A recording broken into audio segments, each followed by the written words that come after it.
Hello ஹாய்ஸ் வணக்கம். இப்போ என்ன பண்ணிட்டுருக்கோம்னா அரிசி முறுக்கு போட்டுருக்கோம்.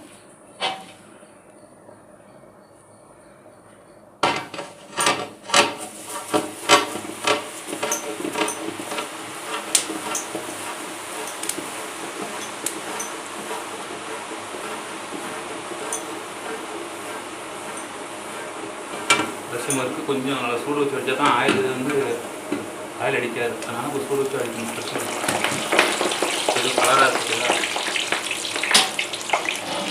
நம்மளும் கலர் போடுவோம். பார்த்தீங்களா, சர்வ் கலர் நல்லாயிருக்கும். டேஸ்ட் நல்லாயிருக்கும். மக்களே, நம்ம சைடும் இது கிடையாது. இங்கே நம்ம ஆந்திராவில் இது போடுறாங்க, நல்லாயிருக்கும்.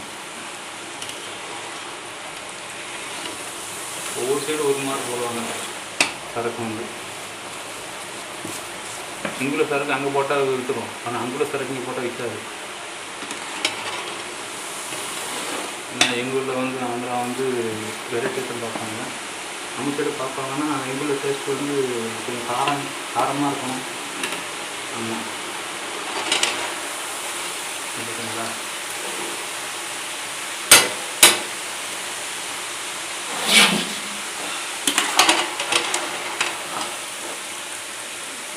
மாவு ரெடியாக இருக்குது.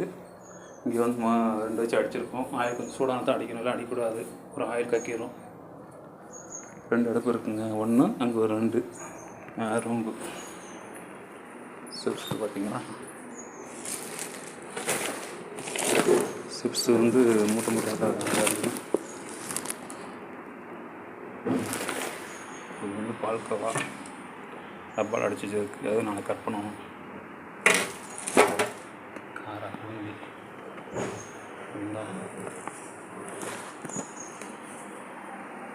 லட்டு அடிச்சிருக்கு மக்களே, சாதா லட்டு.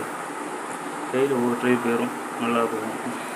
பால்கோவா வந்து அங்கே இருக்குது, 20 ட்ரை.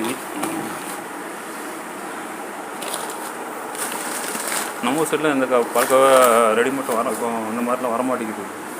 அது பேக்கெட் பண்ணி தான் வருது. ஒரு பாக்கெட் 5 ரூபான்னு டப்பாவில் வச்சு வருது.